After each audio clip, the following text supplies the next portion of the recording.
Justicia y transparencia. Hoy un nuevo programa para traerles a ustedes, aquellos que están vinculados con el desarrollo, con la actividad de uno de los poderes del Estado, como es el Poder Judicial. En primer término nos va a acompañar un abogado, pero que también es el presidente del Consejo Deliberante de San Isidro, Carlos Castellano, con quien vamos a analizar el tema vinculado con la seguridad, cómo se ve desde el terreno político y de la gestión del ámbito municipal, y los temas vinculados con la visión que él tiene acerca del funcionamiento del sistema judicial. Y luego, Federico Efrón, un joven abogado penalista con una gran capacidad y con una vasta ya experiencia pese a sus años, que pertenece e integra las filas del CELS, es decir, el Centro de Estudios Legales y Sociales, para hablar con él también del tema vinculado con la inseguridad pública y con los hechos que se vienen dando y que son del dominio público relacionados con situaciones de violencia protagonizado por particulares ante la comisión de delitos y el problema, en definitiva, de la situación de inseguridad que hoy se vive en la Argentina. Arrancamos con el programa.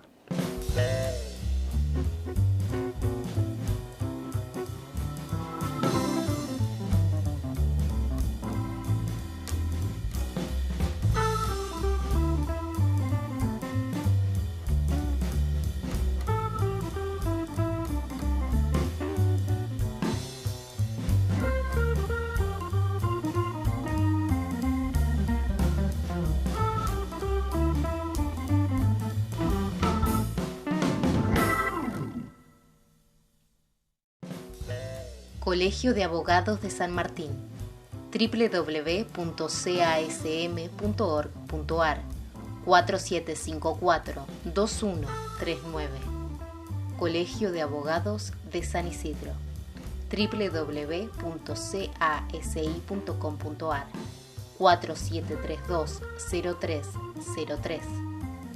Estudio GFSD Abogados, García Ditze, Ferrari, Sánchez, Diez Ojeda, www.gfsdabogados.com.ar 4742-4377. Grupo Pampas, tu socio de negocios en América Latina, www.grupo-pampas.com 4793-2313.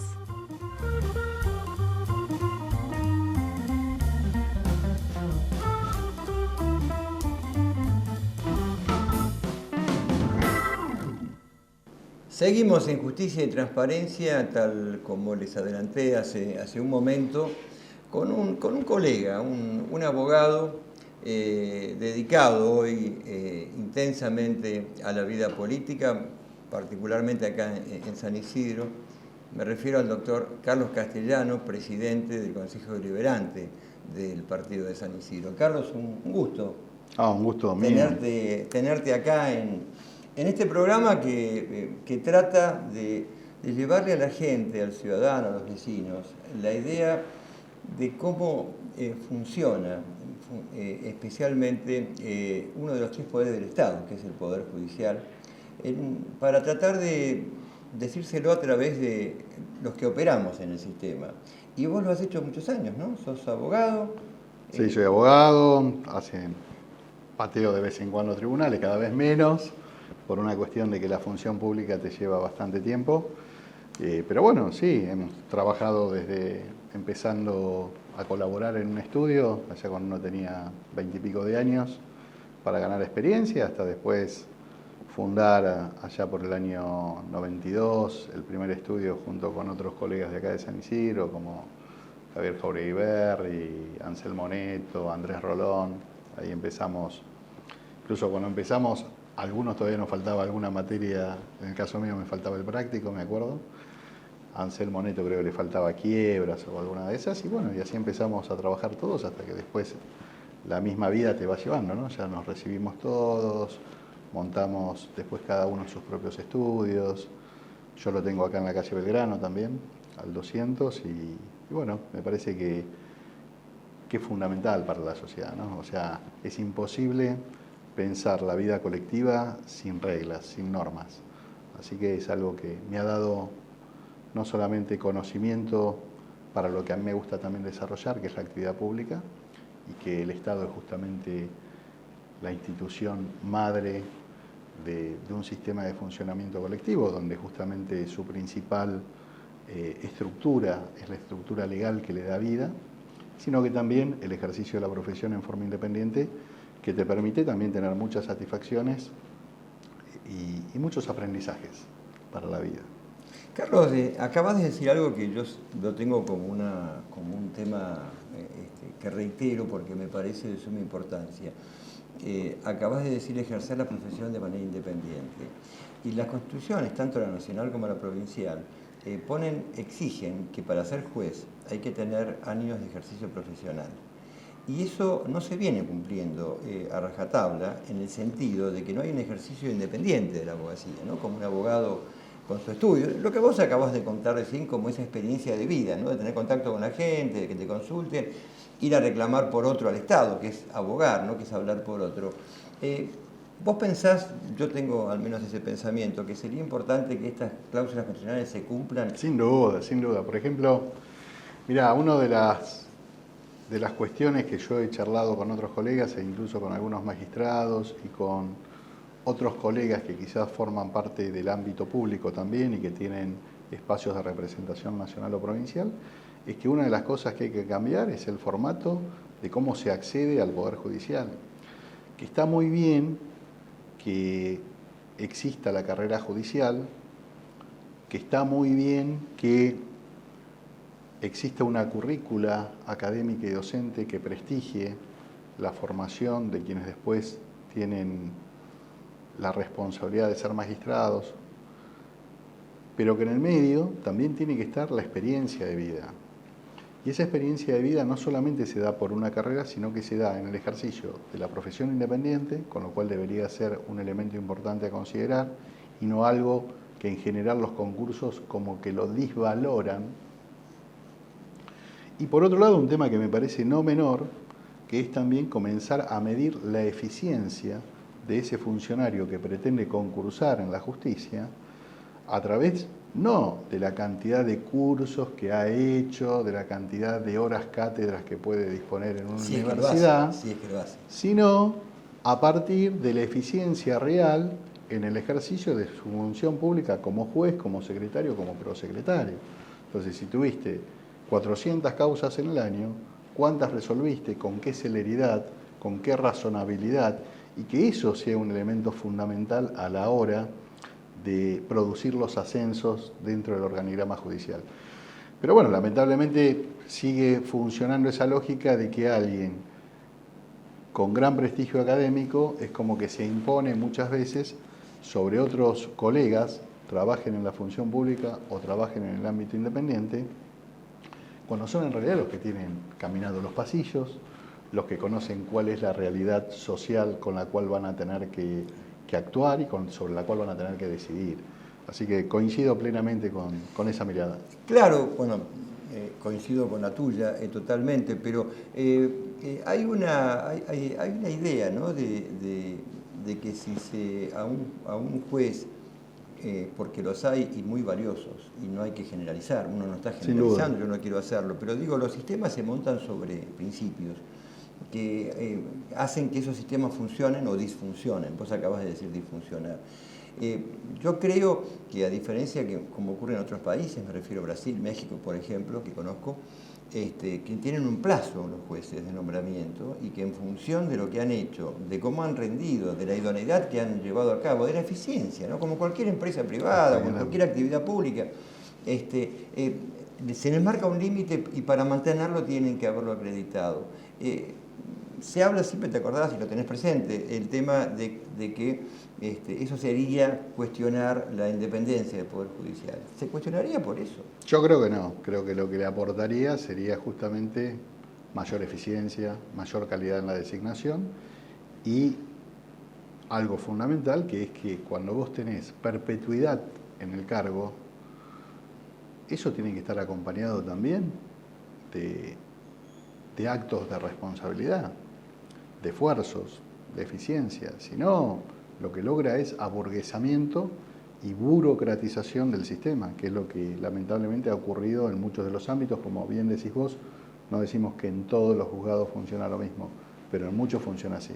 O sea, están dejando casi, parecería como que pase el tiempo, total, sus cargos son de por vida, no se los puede mover si no es con juicio político, y ya que los ciudadanos les damos esa facultad para preservar la independencia del Poder Judicial, lo lógico sería que cada 5 años, cada 6 años, se tenga que rendir cuentas para saber si esa persona ha sido proba en el ejercicio de esa función o no. Y si no lo fue, que sea sancionado y que pierda el privilegio de la continuidad. Está de por medio, el doctor Guillermo Sagués decía en un programa anterior, el presidente del Colegio de Abogados de San Isidro, que el 85-86%, según las estadísticas de la población, tiene un concepto muy bajo, muy negativo del funcionamiento de los poderes judiciales. Me refiero a provincial y federal. Y tiene que ver con lo que estamos hablando, ¿no? Sin duda, sin duda. Vos imaginate, por ejemplo, tomemos, yo no soy penalista, pero por ahí está bueno tomarlo como ejemplo. De cada 100 hechos delictivos que se producen y que son denunciados, según la estadística, solamente el 10% avanza en la investigación. Eso quiere decir que el 90% de esas causas terminan siendo archivadas. De ese 10%, solamente el 3 o 4% llega a juicio. Con lo cual, solamente tomando una de las áreas más sensibles de la función jurisdiccional, que es justamente la sanción penal de aquellos que cometen delito, la verdad es que como sociedad deberíamos como mínimo interpelarnos para decir qué es lo que está funcionando mal de este sistema.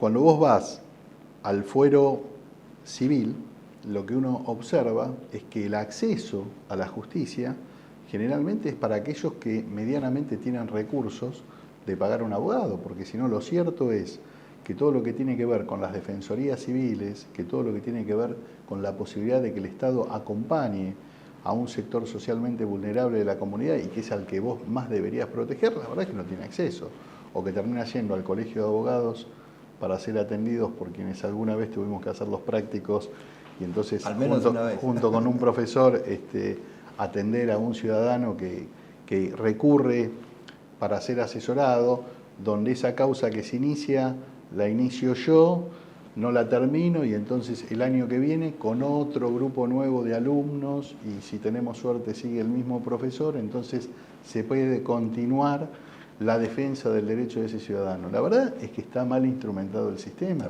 La cuestión de accesibilidad es fundamental para que realmente logremos una sociedad que sea más justa. Vos sabés que hay un juez de San Martín que lo estamos invitando, que ya ha comenzado a hacer juicios orales en materia civil. Directamente, sí, sí. ¿No? Como para que el papel, ¿no? Que tanto que nos lleva al siglo XIX, que demora tanto, es muy difícil explicarle a la gente porque un proceso incluso penal, con gente detenida, dura años. O laboral. O laboral. Tomemos los laborales. Los laborales, mínimo, vas a estar 2 o 3 años litigando. Y estás hablando del trabajador, que es el sector vulnerable de la sociedad. No digo de que el trabajador se le tiene que decir todo que sí, porque también es cierto de que hay una industria del juicio y ahí tenemos que hacer mea culpa a los colegas de que en muchos casos hay abuso. Pero bueno, el Estado está justamente para limitar esos abusos, para sancionar cuando hay una situación abusiva, pero lo que no puede pasar es que estés tanto tiempo demorando lo que tiene que ser un fallo, porque si la justicia llega tarde, ya no es justicia. Se va la vida sin respuesta, ¿no? Y es un tema tan importante para toda la sociedad. Y en estos días estamos viviendo, Carlos, situaciones de violencia, básicamente producto de hechos de robo, pero que han generado respuestas en algunos comportamientos que en vez de recurrir al derecho, a las normas que hablábamos antes, al sistema de control, a la policía, al Poder Judicial, es lo que se llama, o mal se llama, justicia por mano propia. ¿Cuál es la visión que vos tenés de esto que está pasando? No, yo como abogado me parece una locura, ¿no? Si hay algo que defiendo es el Estado de Derecho y me parece que nadie puede salir de ese formato. Una cosa es la legítima defensa, Una cosa podrá ser la emoción violenta, que tiene para eso sus institutos que la contemplan, pero lo que me parece es que ni desde la opinión pública, ni desde la política, ni desde la comunicación social se puede estar promoviendo ese tipo de acciones o considerándolas como valederas. Porque además si no sería el lejano oeste. Sí. O sea, cada uno de nosotros estaríamos armados para hacer justicia por mano propia.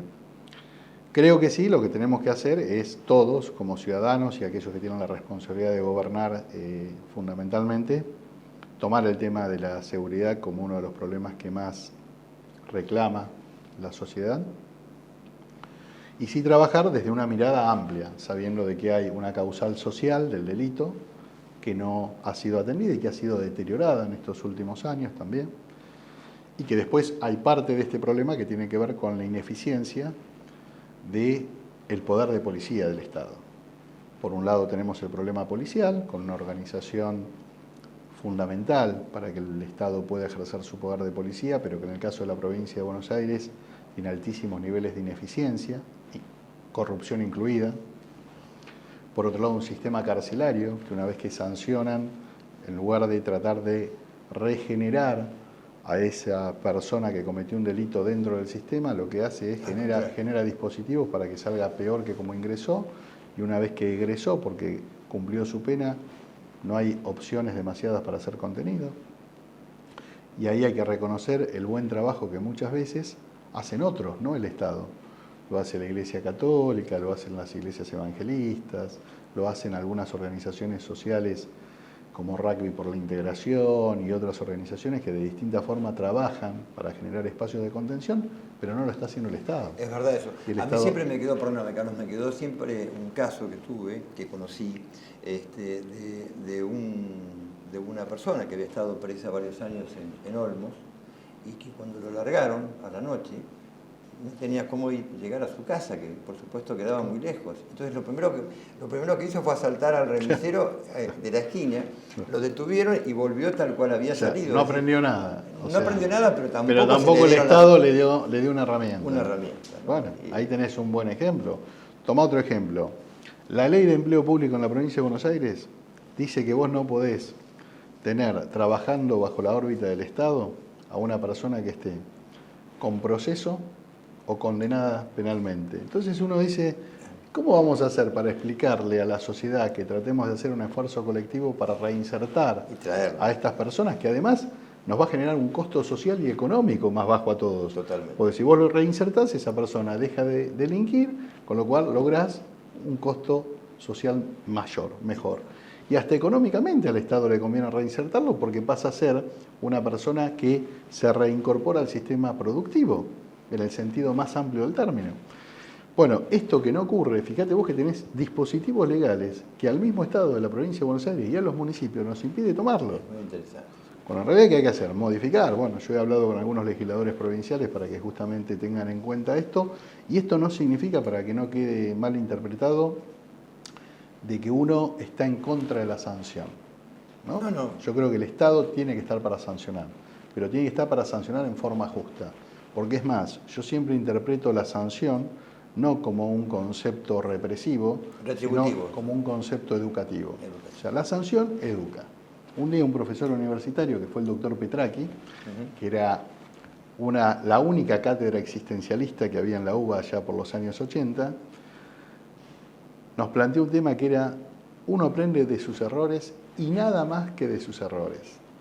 Y la verdad es que uno en esas etapas de juventud decía, no puede ser, te lo cuestionabas al concepto, y la verdad que cuando uno lo empezó a procesar, dice, la verdad que es cierto, porque sea por el error social que la comunidad, el mundo, la humanidad fue aprendiendo, que entonces va corrigiendo y va trasladando de generación en generación el aprendizaje, o por errores propios, sí, en su vida, en su vida, que le va generando aprendizajes, es la mejor forma de aprender. Es un tema central el del tema carcelario, a eso nos remite a políticas de Estado que hay que sustentar. Lo que vos acabas de decir del empleo para el que sale en libertad y sin embargo no tiene cabida y vuelve y reincide, es ver el problema desde la óptica amplia, compleja que tiene, y no por el ojo cerrado de pensar que solamente con con policía operando solamente, digo, o con condenas se va a encontrar no una funciona. sociedad más justa. Nosotros lo que tenemos que buscar es evitar que la sociedad siga generando delincuentes. Primer camino. Claro. Segundo La camino, base. que el que delinque sea sancionado en forma eficiente. Tercera pata, que se delinquió y es sancionado, que tenga una opción de poder ser reeducado para ser reincorporado al sistema social. ¿Y San Isidro cómo está con ese tema particularmente? Mira, no somos una isla, con lo cual padecemos las mismas... ¿Policía municipal San Isidro, para contarle un poco a la gente? No, policía municipal es una ley que quedó pendiente. Sí, por eso digo. Así que es un reclamo que nosotros lo seguimos sosteniendo. Nos parece. ¿Cuál es la posición de estamos a de favor de las ley? policías municipales, de que los municipios podamos crear policías municipales. Con lo cual, no somos una isla, tenemos problemas, quizás tenemos menos problemas que otros municipios del Gran Buenos Aires, porque hay mucha presencia del Estado municipal con sistemas de monitoreo de cámaras, con patrullajes propios municipales, donde si bien los municipios no manejamos policía, lo que tenemos es inspectores de tránsito que manejan autos que son muy parecidos a un patrullero, que es el patrullaje municipal, acompañados de un policía adicional al cual le pagamos Un hora efectivo de por la policía bonaerense. que es el que sí tiene facultades para detener a una persona, para exigirle su identificación y eventualmente hasta para actuar y privarlo de la libertad o hasta utilizar su arma en forma legítima. Claro.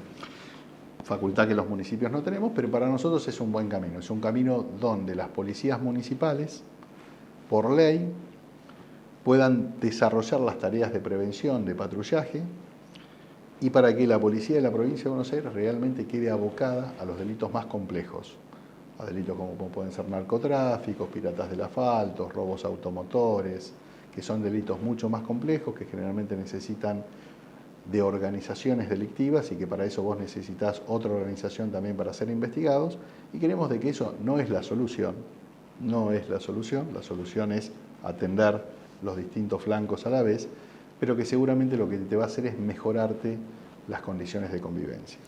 San Isidro tiene firmado, estuvo el otro día el doctor Calvo Soler, el doctor Caponi, por el tema de lo que se llama la justicia restaurativa juvenil, que el municipio, conjuntamente con la Fiscalía General, el Obispado y demás... Lo estamos promoviendo y trabajando mucho.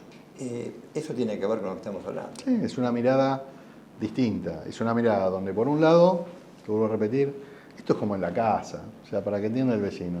A ver, en la casa, seguramente, si no están papá y mamá y no hay ningún adulto, cuando uno es chico, hace más lío. Si está el adulto mirando, el chico se cuida más. No significa que no haga alguna macana, pero se cuida un poco más. Esa es la función preventiva de la policía. También es la función represiva, que es que si el chico se pasa de raya, el papá lo pone en penitencia o le da algún tipo de sanción que le pone un límite. Bueno, esto no varía mucho. Lo que también es cierto es que si hay un chico más rebelde que otro, seguramente uno como papá también lo atiende un poco más, porque sabe que puede haber otro tipo de conflictividad en lo que uno espera de esa persona adulta el día de mañana y hay que trabajarlo. Justicia restaurativa, ¿qué busca? Esa mirada. Por un lado, articular distintos actores sociales, que pueden ser educadores, que pueden ser médicos, que pueden ser los mismos papás, para integrarse a una mirada de que cuando un chico comete el primer hecho de violencia, cualquiera sea, tempranamente uno lo puede empezar a trabajar. Y eso es sentar las bases. Eso es prevención. Pero eso es sentar definitivamente. Está la prevención del papá, que está sentado, pero también está esa prevención educativa, que es decir, che, ¿qué está pasando acá? A ver, vamos a trabajar, vamos a charlar, vamos a mirar qué es lo que está pasando en el contexto familiar de este chico. ¿Qué pasa que no está incorporando algunos valores? Bueno, esa es la mirada. En definitiva, Carlos, como a modo de dejar una idea así final de esta charla, que yo espero no sea la única y te estoy invitando a futuro, porque creo que es muy importante que los gobiernos municipales, hablando de estos temas, le lleguen a la gente, y esa es la idea nuestra. No es un tema entonces de la mal llamada justicia por mano propia, no es un tema de violencia en manos de particulares, hay que mejorar el sistema de control estatal, de cuidado de las personas por la seguridad, pero básicamente yo me quedo con esta idea tuya que me parece central, que es la de prevenir, la de hacer derecho preventivo, ¿no? Un sistema político preventivo para que el delito decrezca en sus bases y no se genere cada vez más, ¿no? Sin duda, hay que atender las causales. Pero mientras atendemos las causales, también hay que tener un Estado eficiente en la sanción para que no se genere esa mirada social que puede ser de que hay impunidad. O sea, las dos cosas son malas. O sea, hay que atender las dos cosas a la vez. Con esta mirada de alguien que, esta es mi opinión sincera, es abogado, tiene calle, ha caminado, está dedicado a la actividad política con un cargo muy importante acá en San Isidro, pero es esta visión desde el derecho, que es la que a mí realmente me parece muy buena, muy positiva y que nos tiene que dejar conclusiones valederas. Carlos, ha sido un verdadero placer tenerte acá en Justicia y Transparencia. Lo último, ¿qué te parece esto de justicia y transparencia? ¿Es posible? Sí, es posible. Además, el mundo siempre ha mejorado muchas instituciones, así que creo que es posible y hay que trabajar, y este es un buen espacio para justamente colocar en la agenda pública la cuestión de la transparencia y la justicia como un valor central para la convivencia social. Carlos Castellano, presidente del Consejo Deliberante de San Isidro, y seguimos en un momento en Justicia y Transparencia.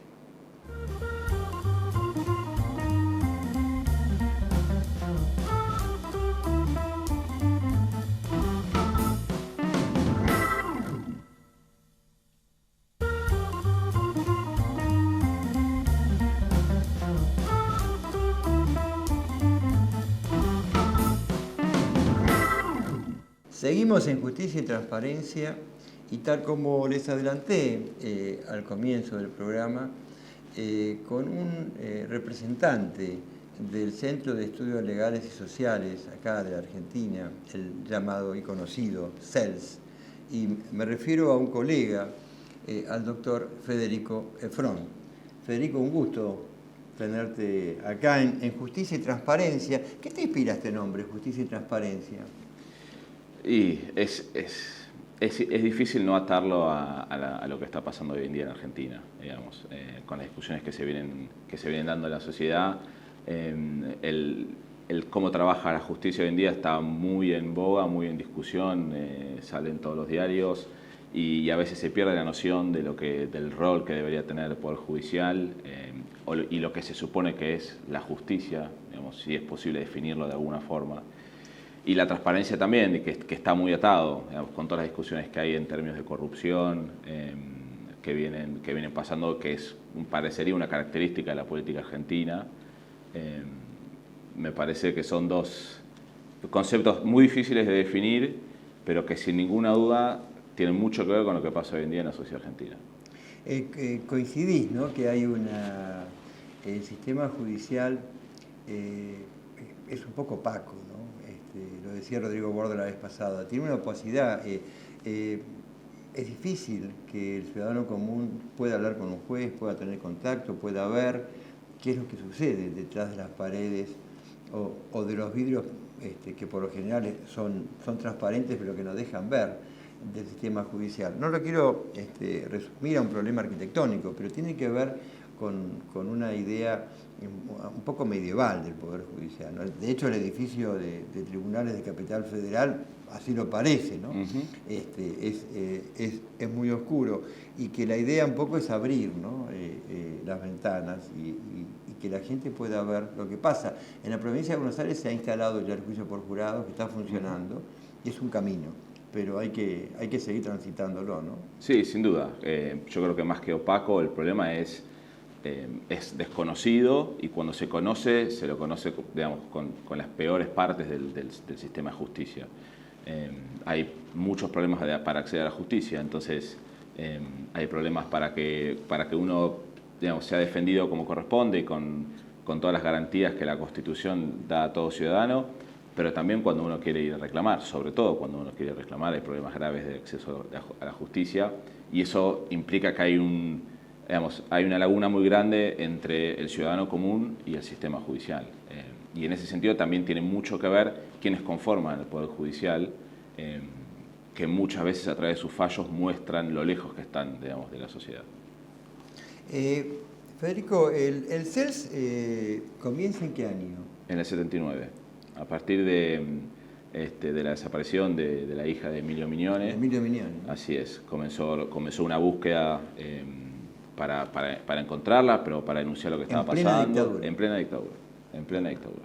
Y desde ese momento el trabajo nunca cesó, siguió en la búsqueda de justicia, en la búsqueda de encontrar y conocer qué fue lo que pasó con sus familiares. Y con el retorno a la democracia ya el CELS empezó a crecer significativamente y sobre todo a ampliar su agenda de trabajo, y siguió trabajando con muchísima intensidad, y lo sigue hasta el día de hoy, la agenda de memoria, verdad y justicia, pero amplió en forma muy significativa las áreas en las que trabaja, y hoy se trabaja en temas desde las condiciones de detención, es decir, cómo están los detenidos dentro de una cárcel y todo lo que sucede ahí adentro, lo que es la violencia institucional, los casos de gatillo fácil, la represión y la criminalización de la protesta. Se trabaja en temas de salud mental y cómo funcionan todos los psiquiátricos en Argentina y cómo el sistema, cómo el Estado argentino encara ese tipo de problemas. Y por supuesto también temas de derechos económicos, sociales y culturales, básicamente acceso a la vivienda, acceso al agua, a la tierra. Es muy amplia la agenda del CELS. Y con una visión interdisciplinaria, porque para que la gente le quede claro, no es que son todos abogados. No, absolutamente. Si hay algo que caracteriza a todas las áreas del CELS es que está conformado por abogados, por sociólogos, por politólogos, por antropólogos. Hay un área de investigación específica que es antropólogos y sociólogos y demás. Muchos de los coordinadores en el CELS, coordinadores de área, que coordinan abogados que hacen el litigio, son o sociólogos o politólogos. Lo cual es muy bueno, ¿no? Porque abre la posibilidad de abordar los temas con una amplitud y una profundidad mucho mayor. Sin duda, es una retroalimentación continua entre lo que puede aportar el abogado a través del litigio estratégico, que es uno de los grandes recursos que tiene el CELS para poner en discusión políticas públicas. Uno se ve imbuido por una forma de pensar distinto y una forma de ver las cosas distintas que tiene un sociólogo que tiene un politólogo. Y al revés, digamos, el trabajo del sociólogo, del politólogo, el estudio que hacen también se nutre de información que uno como abogado puede proveer o la facilidad que tiene tener un abogado que explique ciertas categorías jurídicas y lo que significa que se discuta eso en el marco de un proceso. Yo me acuerdo siempre, que un poquito colaboré con ella, le di algunas ideas, a Sofía Tiscornia, que es una socióloga reconocida, no solamente localmente, tengo entendido, y escribió un libro extraordinario, un caso que fue paradigmático. Por ahí ustedes se acuerdan de un chico que saliendo de un recital ahí en obras sanitarias, si no me equivoco, fue llevado a una comisaría y apareció después muerto con golpes. El llamado, el lamentablemente famoso caso Bulacio, ¿no? Y Sofía hizo una investigación extraordinaria que a mí como abogado me impactó porque el enfoque que le dio fue de una visión mucho más amplia, desde otro ángulo y esencialmente más humana, ¿no? Sí, sin duda, digamos, su trabajo básicamente permitió mostrar que lo que pasó con Walter Bulacio era un problema muchísimo más grande que lo que parecía ser, digamos, que era básicamente un claro uso abusivo de la fuerza, algo mucho más complejo que mostraba un montón de relaciones entre ciertos grupos de la sociedad, jóvenes de barrios humildes o simplemente jóvenes de 18 a 25 años con la fuerza de seguridad, cómo trabajaban las fuerzas de seguridad, el nivel de secretismo que tenían las fuerzas respecto a las órdenes internas que regulaban su accionar, es decir, ellos mismos regulaban cómo trabajaban. Permitió mostrar, digamos, todo eso y cómo jugaba el Poder Judicial respecto de eso. Y la verdad que fue fundamental, digamos, a partir de lo que pasó con Walter Bulacio, hubo un proceso en el sistema interamericano que digamos, fue muy fructífero también, en gran parte por el trabajo de Sofía Tiscornia y del CELS, y hoy nos permite plantear ciertas discusiones sobre cómo trabaja la policía desde otro lugar. Hay cosas que ya están de alguna forma resueltas. Por supuesto que después hay una cuestión de aplicación y qué es lo que pasa en el día a día. Pero hay herramientas que uno hoy ya tiene y eso tiene que ver con el trabajo que se viene haciendo. Federico, hay una idea que trasciende en algunos sectores sociales y en algunos o cuantos medios de comunicación, ¿no? Que vincula al concepto de garantías como algo disvalioso, como que hay jueces garantistas. Por ahí al CELS también lo ven como un tutor de las garantías, y como que esto fuera algo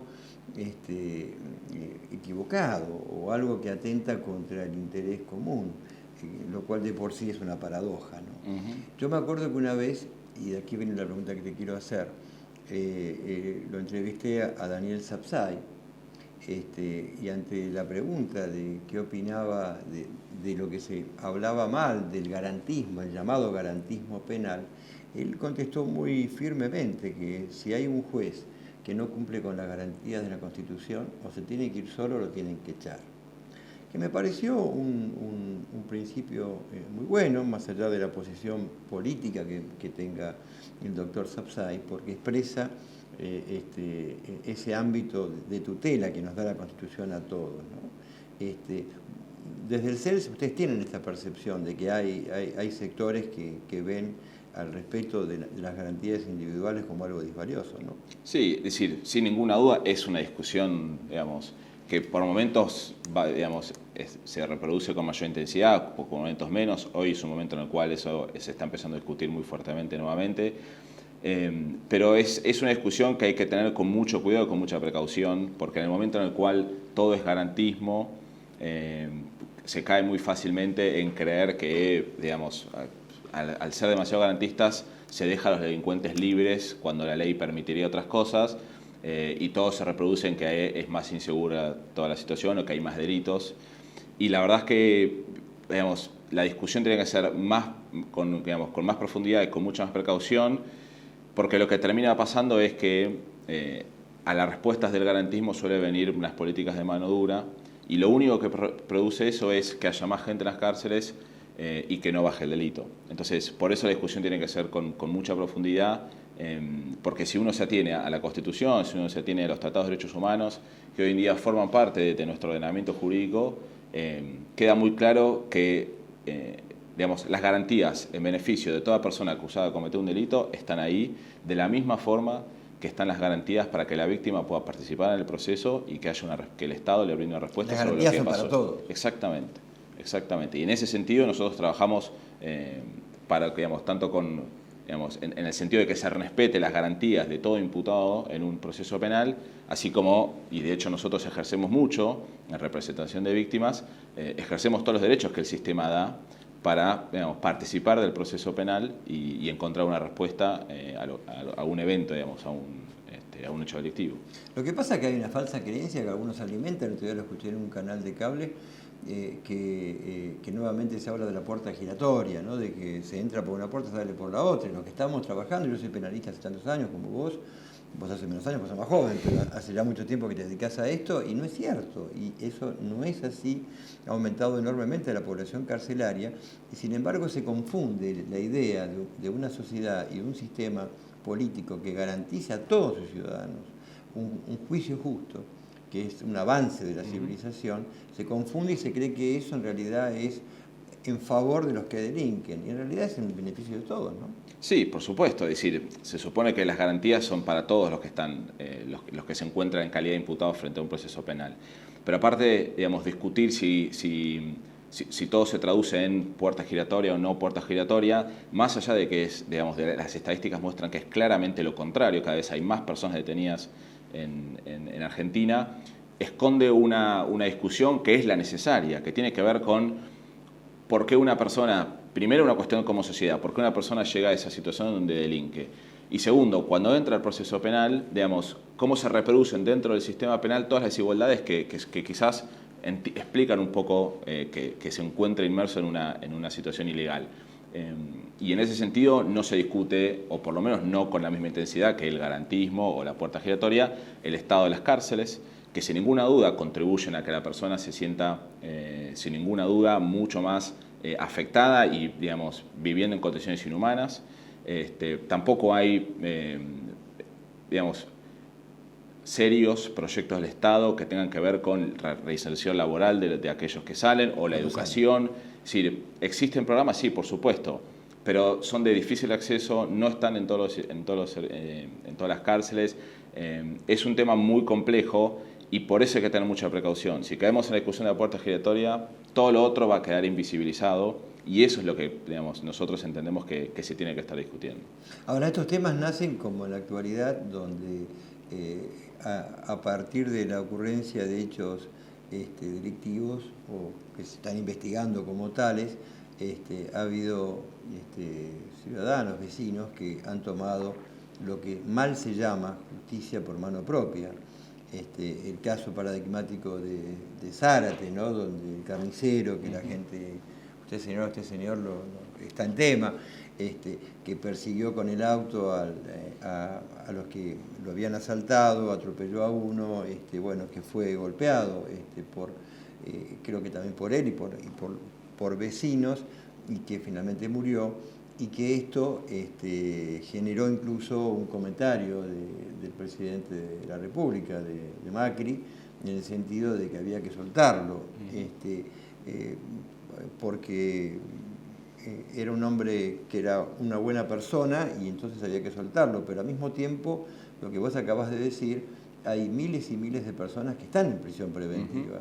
Esto marca una visión que hay que tener un poco de cuidado, ¿no?, en atenderla. ¿Cuál es tu visión de esto? No, sin ninguna duda. Es decir, cuando el mensaje que viene desde la política, sobre todo de altos funcionarios como un presidente o como un ministro de Seguridad o como un ministro de Justicia, si el mensaje es el problema es la puerta giratoria, o si el mensaje es el problema es la puerta giratoria, pero este carnicero era un trabajador de buena fe, entonces tiene que estar en su casa, que es un mensaje que claramente va para dos lados distintos.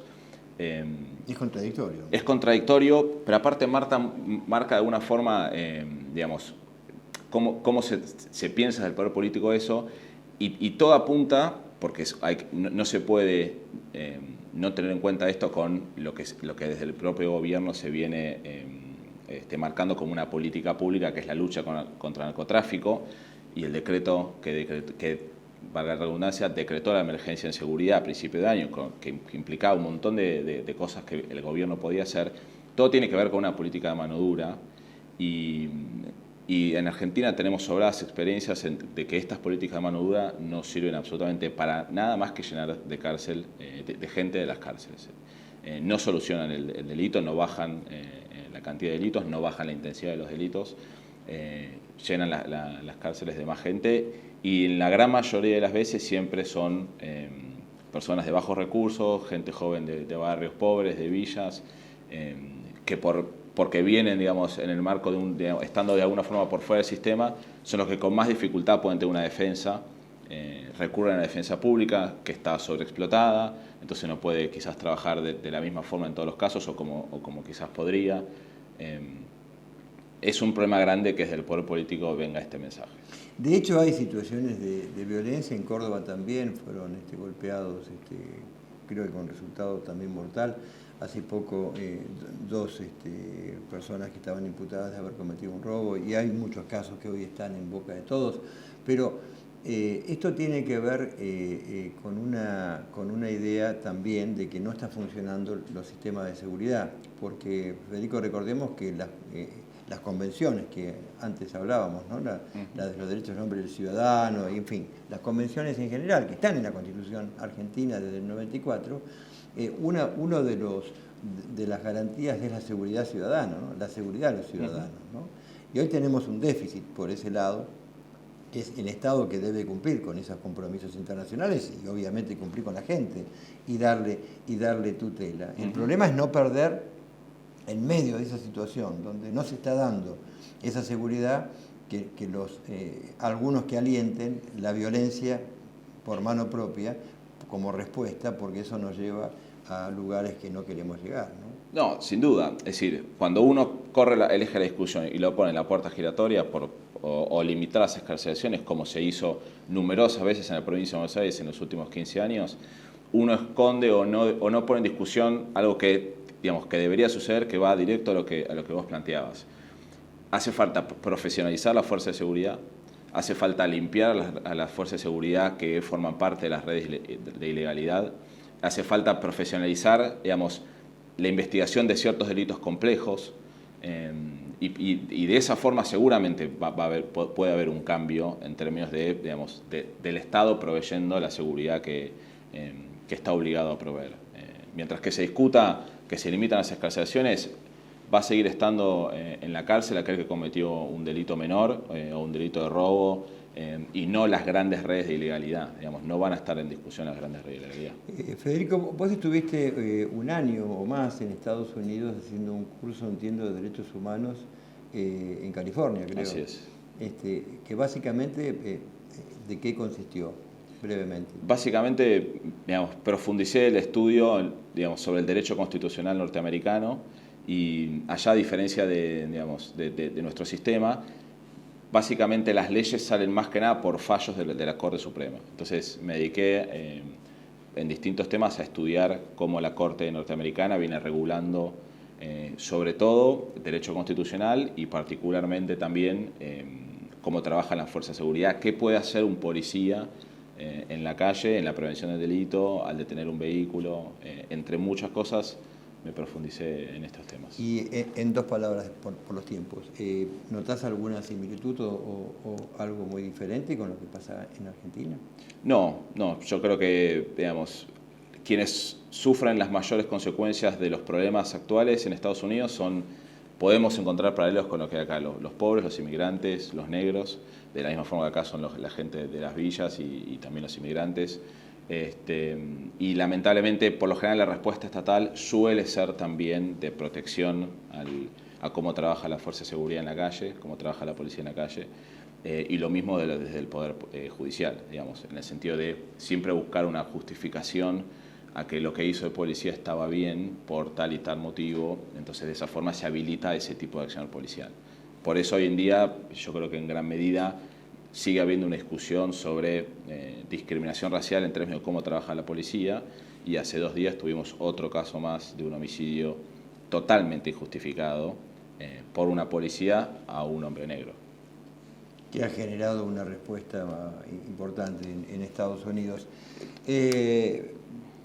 Este tema de la inseguridad y la Constitución, las garantías y el derecho de todos a tener una vida más pacífica, más tranquila, que las convencionales amparan, son los temas que nos deben preocupar, y evidentemente no es con violencia que se tapa la violencia. Federico Efrón, un querido amigo y representante del Centro de Estudios Legales y Sociales, nos ha acompañado hoy, y yo ya espero que tanto vos como los demás integrantes de esta organización extraordinaria que tiene Argentina nos vuelvan a visitar para seguir hablando de estos temas.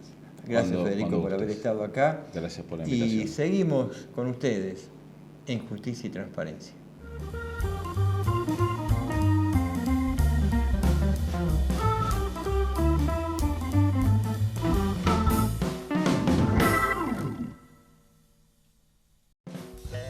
Colegio de Abogados de San Martín, www.casm.org.ar 4754-2139. Colegio de Abogados de San Isidro, www.casi.com.ar 4732-0303.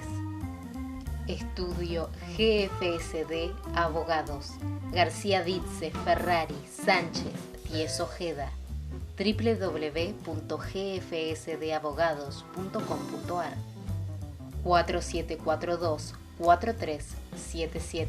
Grupo Pampas, tu socio de negocios en América Latina. www.grupo-pampas.com 4793-2313.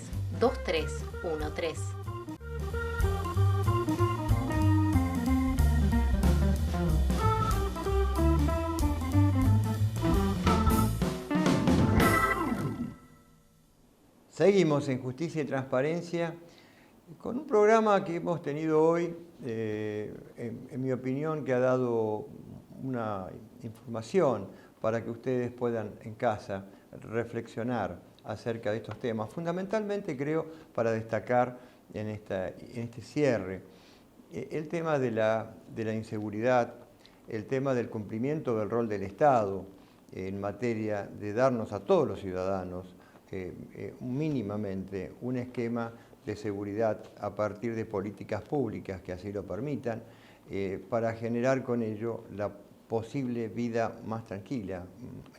La felicidad es una aspiración muy grande, pero por lo menos transcurrir y devenir con un clima de mayor paz, de paz social.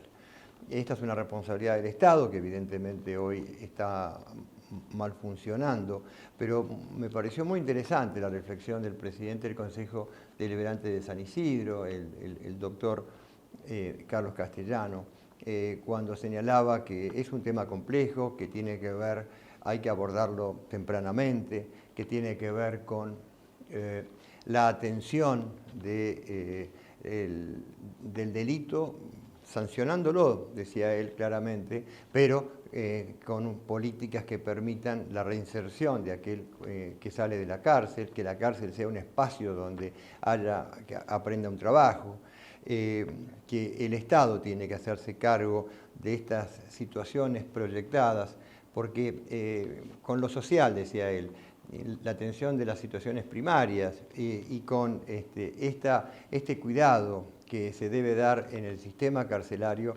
es un camino idóneo para generar políticas públicas para que en un mediano o largo plazo la seguridad sea un anhelo posible.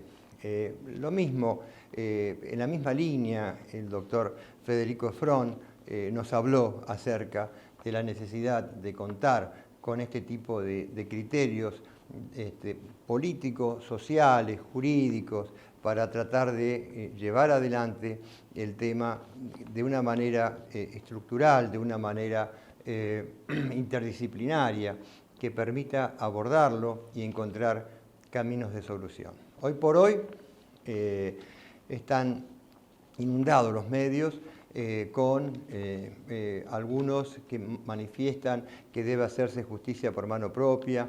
Estamos en presencia, y todos lo sabemos, de situaciones que se han dado en diversos lugares del país relacionados con la violencia postdelito inmediata a cargo de las víctimas, a cargo de los damnificados, lo que se llama justicia por mano propia. Acá habría que hacer una reflexión. Está mal decir justicia por mano propia, porque nuestra comunidad jurídicamente organizada, en nuestra civilización que tantos siglos llevó, la justicia o el procedimiento por el cual se persigue justicia, no puede estar exclusivamente de ninguna manera en manos de los particulares, menos actuando con venganza, aún con derecho, sino que tiene que hacerse a través de los órganos del Estado, que para eso están. Y en este caso estamos hablando, por supuesto, de los fiscales, de los jueces, del sistema judicial, que es el que tiene que hacer, a través de un debido proceso, establecer la determinación de lo que sucedió y, en su caso, por supuesto, imponer las sanciones que correspondan. No es bueno que que se den este tipo de situaciones para la salud de nuestra sociedad. Y hoy por hoy también se está diciendo que hay ciertos comportamientos judiciales en el sentido de volver a hablar de lo que se llama la puerta giratoria, decía el doctor Efrón. Y en realidad no es así.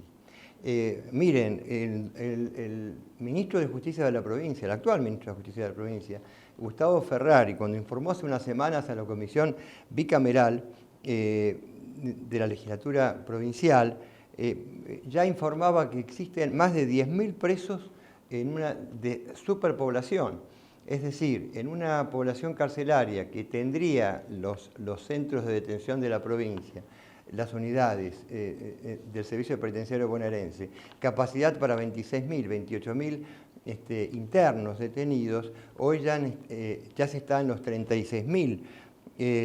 Hay un proyecto de generar 8.000 plazas nuevas en los próximos 4 años en el gobierno de la gobernadora Vidal, y hay una situación clara donde el 60% de estas personas están con prisión preventiva, es decir, no se ha demostrado, no se ha establecido a través de un juicio que sean los verdaderos responsables.